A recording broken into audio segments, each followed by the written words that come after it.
देखो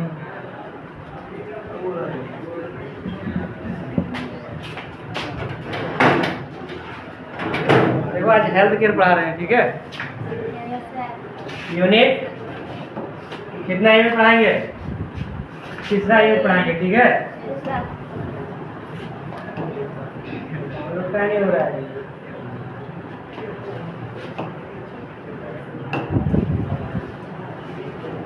हो गया डाउनलोड? यहाँ क्या लिखा हुआ है? विरधा। क्या लिखा हुआ है? वृद्ध एवं बाल देखभाल, ठीक है। मतलब छोटे बच्चे को और बूढ़ा आदमी को कैसे देख रेख करते हैं, ठीक है। तो उसका परिचय पढ़ेंगे थोड़ा। क्या पढ़ेंगे? परिचय पढ़ेंगे। तो परिचय में क्या है? बोलता है वृद्ध लोग की शारीरिक एवं मानसिक आवश्यकताओं की योजना बनाना तथा उनकी देखभाल समन्वय करना। क्या लिखा हुआ है? जेरियाट्रिक देखभाल, ठीक है, कहलाते हैं। उसको जो इस अवस्था को जो देखभाल करते हैं उसको क्या बोलते हैं? समझ में आ गया होगा? चलेंगे। इसमें व्यक्ति की आयु के अनुसार स्वस्थ तथा सामाजिक देखभाल सेवाएं प्रदान की जाती है। देखभाल की योजना व्यापक मूल्यांकन के आधार पर बनाई जाती है। उसी के आधार पर उसका डाटा बनाया जाता है, ठीक है। जिसे स्वास्थ्य इतिहास, सामाजिक इतिहास, दैनिक जीवन गतिविधियां, घर की सुरक्षा, पोषण संबंधित तथा शारीरिक मूल्यांकन शामिल होते हैं। सारा चीज का डेटा बनाना, ठीक है। बाल देखभाल भी home health aid. Home health मतलब घर में जो देख रेख करते हैं, होम हेल्थ एड, ठीक है। जो अपने से उपचार के जो प्राथमिक उपचार बोला जाता है, ठीक है। तो बोलता है प्रशिक्षण का एक महत्वपूर्ण भाग है। इनमें बच्चे की आवश्यकताओं एवं मूल्यांकन के अनुसार दैनिक देखभाल की योजना बनाना और उचित देखभाल सुविधा प्रदान करना शामिल है। इस इकाई में वृद्ध देखभाल तथा बाल देखभाल के सामान्य विषयों का वर्णन किया गया है। दोनों का वर्णन किया गया है। मतलब एक वृद्धावस्था में और एक बाल अवस्था में। बाल मतलब बच्चे अवस्था में, ठीक है। सीखने के परिणाम। इस मॉड्यूल को पूरा करने के बाद आप निम्नलिखित कार्य करने में सक्षम होंगे। वृद्धावस्था में संबंधित तथ्यों का ज्ञान प्रदर्शित करना। वृद्धावस्था में होने वाले सामान्य परिवर्तन की पहचान करना। जैसे वृद्ध अवस्था में क्या क्या होता है उसको हम पहचान करके क्या कर सकते हैं? लिख सकते हैं, ठीक है। एक सूची बना सकते हैं कि वृद्धावस्था में क्या क्या उसके साथ हुआ है, हो रहा है, ठीक है। वृद्ध व्यक्तियों की मूलभूत आवश्यकताओं को पूरा करने का ज्ञान प्रदर्शित करना। मतलब उस समय वृद्ध अवस्था में उस आदमी के साथ उस आदमी को क्या क्या दिया जा सकता है, वो चीज़ क्या करेंगे हम? देने का कोशिश करेंगे और उसके बारे में जानेंगे, ठीक है। होता है रोगी की शारीरिक परीक्षण। अब रोगी जो होगा उसका शारीरिक परीक्षण कैसे करेंगे? जैसे मान लो बाल अवस्था में कोई बीमार होते हैं और वृद्धावस्था में भी बीमार होते हैं कि नहीं? तो वृद्धावस्था में जो बीमार होते हैं वो लंबे समय तक चलते हैं कि नहीं? और जो बाल अवस्था में बीमार होते हैं उसको वो दवा के बदौलत क्या हो जाता है? वो ठीक हो जाता है। बोलता है कि रोगी शारीरिक परीक्षण के महत्व, उद्देश्य तथा तकनीकों का ज्ञान प्रदर्शित करना। रोगी की विभिन्न जांच, जैसे रोगी का क्या क्या जांच किया जाता है? आँख, देखे होंगे डॉक्टर के घर के पास जाते हैं तो वो टॉर्च लेके पहले आँख को देखता है कि नहीं? तो आँख, कान, नाक, गला, गर्दन, छाती आदि की जांच में सहायता प्रदान करता है, ठीक है।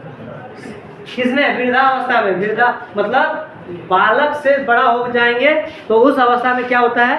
डॉक्टर आपको तुरंत इसका इलाज कर सकते हैं। लेकिन बोलता है शिशु अवस्था में शिशु अवस्था में क्या होता है देखेंगे।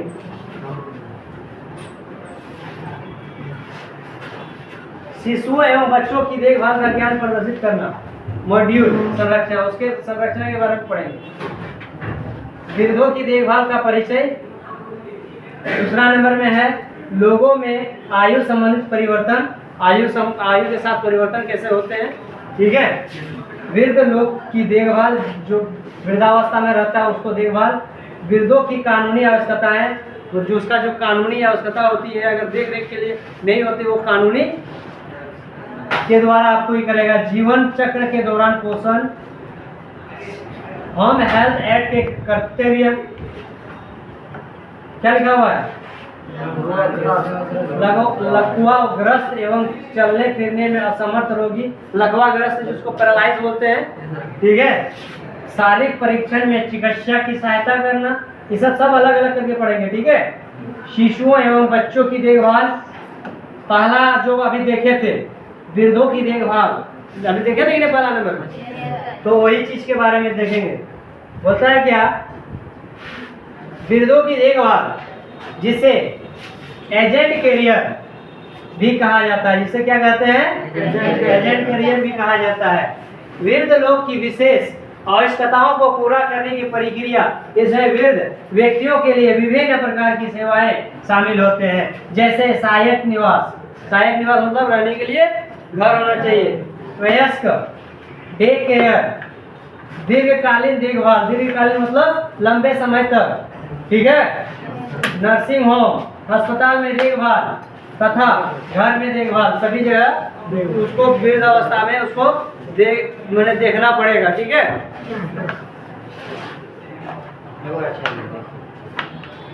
वृद्ध देखभाल का मुख्य उद्देश्य उन बुजुर्गों की सामाजिक एवं व्यक्तिगत आवश्यकताओं को पूरा करना, जिन्हें दैनिक कार्य और स्वास्थ्य सेवाओं में सहायता की आवश्यकता होती है। साथ उन वरिष्ठ नागरिकों की भी सहायता की जाती है जो सम्मान और गरिमा के साथ अपना जीवन जीना चाहता है। परंपरागत रूप से बुजुर्गों की देखभाल परिवारों की जिम्मेदारी मानी जाती है।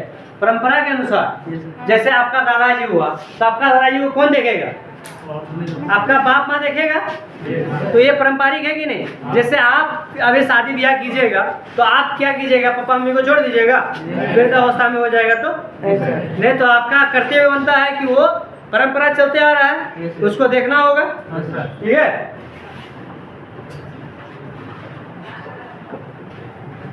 बोलता है 3.1 में चित्र वृद्धों की देखभाल। बुढ़ापा जीवन की एक अनिवार्य प्रक्रिया है। बुढ़ापा जो जीवन है ये एक अनिवार्य प्रक्रिया है। किसी देश के वृद्धा जनसंख्या का तेजी से बढ़ना समाज के लिए सामने अनेक चुनौतियां प्रस्तुत करता है। मतलब किसी भी देश में अगर वृद्धावस्था में जनसंख्या बढ़ रहा है तो उसके लिए एक क्या है, चुनौती है कि उसको कैसे हैंडल किया जा सकता है। जैसे अभी वृद्ध अवस्था में जैसे होता है तो वृद्धावस्था क्या बोलते हैं, उसको कहाँ भेज देते हैं, मम्मी पापा को वृद्धाश्रम भेज देते हैं। वृद्धाश्रम बनाया जाता है ताकि आप नहीं पोस पा रहे हैं तो उसको क्या किया जाता है। लेकिन ये गलत है। जिस माँ बाप ने आपको जन्म दिया है उस माँ बाप की आपने एक जरा भी चिंता नहीं करके आप उसे क्या कर देते हैं, वृद्धाश्रम में भेज देते हैं। वो किसके लिए, माँ बाप के लिए नहीं, एक लड़की के लिए, एक स्त्री के लिए, अपना वाइफ के चलते भेज देते हैं, ठीक है। जब तक आप शादी नहीं किए हैं तब तक आपका मम्मी पापा सब कुछ है, और शादी करने के बाद वो क्या होता है, बिछड़ जाता नहीं, बिछड़ने का क्या कार्य किया जाता है ताकि उसको बिछाड़ा जाता है। तब आपको क्या करता है कि आपका सास आपका ससुर कान भरते रहेगा कि बोलेगा 4 आदमी हैं तो 4 गो थाली में क्या हो रहा है, खाना परोसना पड़ रहा है। अगर आप अलग हो जाइएगा तो उसी में क्या हो जाएगा, आपका 2 को घटेगा तो आपका पैसा बचेगा। उस समय में वो आप ससुर का बात सुनते हैं और वाइफ का बात सुनते हैं, जब जिस माँ बाप ने जन्म दिया उसका बात आप नहीं सुनते हैं, उसको क्या करते हैं आप? दूर करते हुए जाते हैं। करते हैं कि नहीं? तो इस तरह नहीं करना चाहिए। अगर इस तरह हो जाता, अगर माँ बाप को सभी कोई रख लेता तो वृद्धाश्रम बंद हो जाता, कहीं चलवे नहीं करता, चलता। अब वृद्धावस्था को केवल सामाजिक कल्याण का विषय नहीं माना जाता है, बल्कि इसे विकासात्मक चुनौती के रूप में भी देखा जाता है। समझ आ रहा है? मान लिया वृद्धावस्था अगर अधिक बढ़ने लगेगा तो वृद्धाश्रम भी कम होने लगेगा, वहाँ पर भी आदमी को कम तकलीफ होने लगेगा। मान लिया जिस जगह में 100 आदमी का रहने का जगह है वहाँ 150-200 होने लगेगा, तो कष्ट होगा कि नहीं? जैसे जैसे आयु बढ़ती है, कई वृद्ध व्यक्तियों की कार्य करने की क्षमता धीरे धीरे कम होने लगती है। और जैसे जैसे क्या होता है, उम्र बढ़ता है, वैसे वैसे उसका कार्य भी कम होते जा रहा है। होता है कि नहीं? उन्हें घर पर अतिरिक्त सहायता की आवश्यकता हो पड़ सकती है, या फिर उन्हें वृद्ध देखभाल के लिए केंद्र में रहना पड़ सकता है, मतलब वृद्धाश्रम में रहना पड़ सकता है, या हॉस्पिटल में रहना पड़ सकता है, अगर मान लीजिए पूरा वृद्धावस्था में आ गए और बीमारी का शिकार होंगे तो। होता है कि नहीं? अब आगे देखेंगे, उन्हें वृद्ध देखभाल केंद्र में रहना पड़ सकता है, जिन्हें बुजुर्ग को दैनिक कार्यों में सहायता की आवश्यकता होती है। उनके लिए सहायक निवास एक अच्छा विकल्प है। सहायक निवास मतलब उसके लिए एक घर होना बड़ी अनिवार्य है। जैसे मान लिया मम्मी पापा है, उसके लिए एक रूम होना जरूरी है, ताकि सारा चीज इसको व्यवस्थित किया जा सकता है। क्या किया जा सकता है? व्यवस्थित किया जा सकता है। समझ में आ गया होगा? अब देखेंगे, भारत में सामान्यतः बच्चों की देखभाल उनके माता पिता करते हैं। बच्चों की देखभाल उसके माता पिता करते हैं, लेकिन वृद्ध का देखभाल उसका बेटा बेटी नहीं करता है। करता है? नहीं करता है। भारतीय संस्कृति में बुजुर्गों का सम्मान करना और उनकी सेवा करना एक महत्वपूर्ण मूल्य माना जाता है। ठीक है, मतलब वृद्धावस्था में जो रहते हैं उसका सेवा करना भारतीय संस्कृति के अनुसार क्या होता है? पुण्य माना जाता है। ठीक है, सामान्य वृद्धि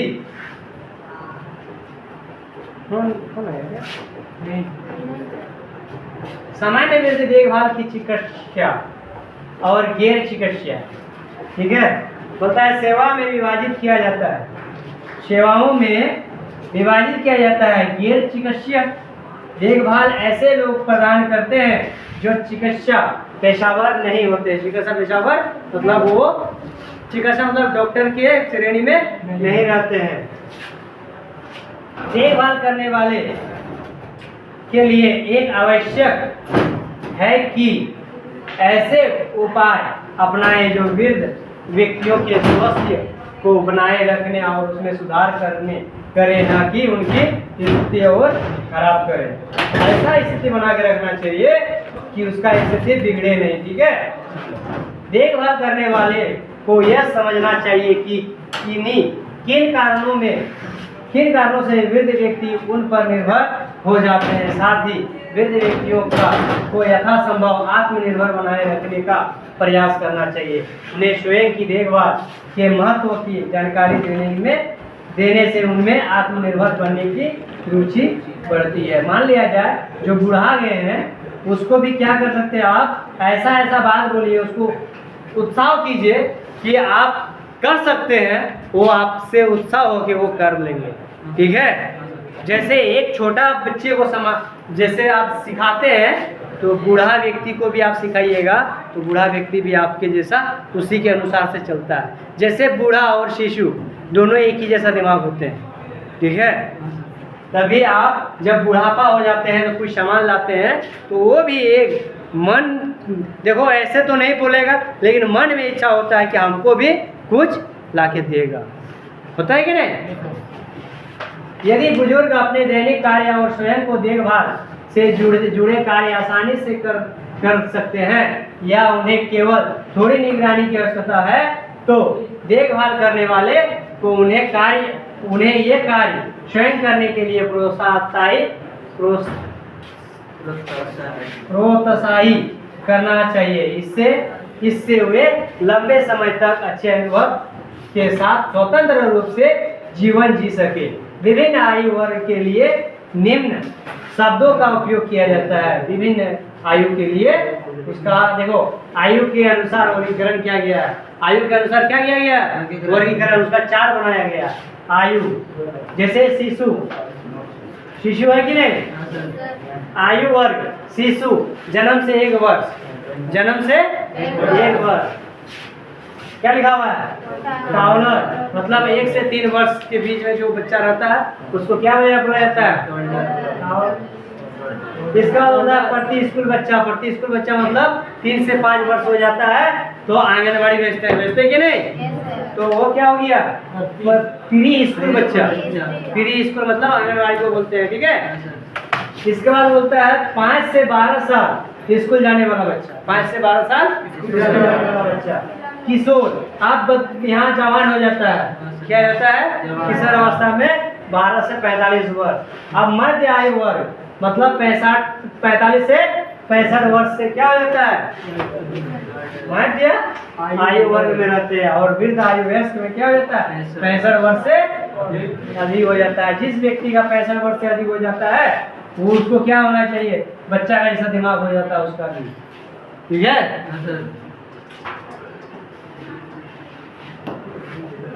अब पढ़ेंगे वृद्ध लोगों में सामान्य स्वास्थ्य समस्याएं। अब उसमें क्या समस्या आती है उसका स्वास्थ्य के साथ, ठीक है।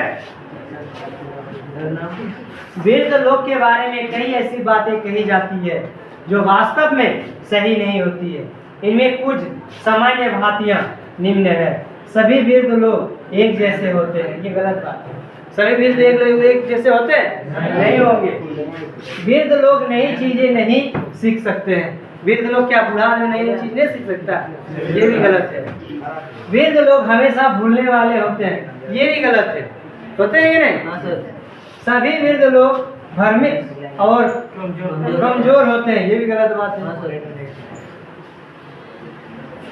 वृद्ध लोग हमेशा बीमार और कमजोर रहते हैं, ये भी गलत बात है। सभी तो बूढ़ा ऐसा नहीं होता है कि बीमार रहता है। अभी भी बूढ़ा ऐसा बूढ़ा आप देखेंगे 80 साल की उम्र में भी वो साइकिल चलाता है, देखेंगे नहीं। बढ़ती उम्र के साथ हर व्यक्ति बीमार हो जाता है, ये भी गलत बात है। वृद्ध लोग की व्यायाम में रुचि नहीं होता, ये भी गलत है। बूढ़ा आदमी अधिक व्यायाम करता है ताकि वो अपना हेल्थ बनाए रखता है। वृद्ध लोग हमेशा दूसरों पर निर्भर रहते हैं, ये भी गलत बात, ठीक है। वृद्ध लोग हमेशा दूसरों पर निर्भर रहते हैं, ये भी गलत है। वृद्ध लोग सामान्य अकेलापन महसूस करते हैं और समाज में अलग रहते हैं, ये भी गलत बात, ये भी गलत। मतलब वो गलत बात को लिखा है कि ये समाज में बोला जाता है जो कि गलत है, ठीक है। बोलता है सभी वृद्ध लोग का व्यवहार एक जैसा नहीं होता है। केवल आयु के आधार पर किसी व्यक्ति की क्षमता और कमजोरी का आकलन करना उचित नहीं है। उसके आयु के साथ उसका आकलन करना सही नहीं है। उदाहरण के लिए कुछ 80 वर्ष के लोगों प्रतिदिन व्यायाम करते हैं। 80 वर्ष की आयु का भी व्यक्ति जो होता है वो प्रतिदिन व्यायाम करते हैं। कुछ कॉलेजों में पढ़ाई करते हैं, कुछ ऐसा है कॉलेजों में भी पढ़ाई करते हैं, ठीक है। और कुछ अपने कार्य क्षेत्र में आज भी बहुत सक्रिय रहते हैं। बढ़ती उम्र व्यक्तियों के व्यक्तित्व को नहीं बदलती है। प्रत्येक व्यक्ति अपना अलग अलग व्यक्तित्व होता है और यह अंतर वृद्धावस्था में भी बना रहता है। वृद्ध लोग आज भी नई बातें सीख सकते हैं। वृद्ध लोग आज भी नई बातें सीख सकते हैं और वे हमेशा भूलने वाले नहीं होते हैं। उम्र बढ़ने का अर्थ यह नहीं है कि व्यक्ति सीख नहीं सकता है। कुछ लोग को अल्पकालीन स्मृति की समस्या हो सकती है लेकिन उसे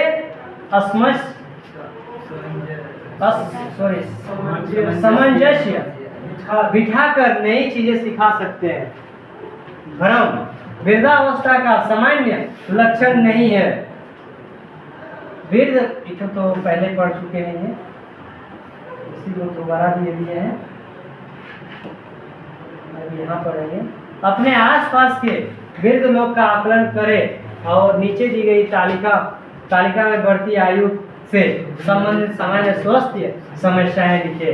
मतलब आप वृद्ध अवस्था से जो व्यक्ति होते हैं उससे मिलेंगे और उसके बारे में जानेंगे। पहला नंबर, दृष्टि आंखों की कमजोरी। बुढ़ापा में आंखों की कमजोरी हो सकता है, होता है कि नहीं?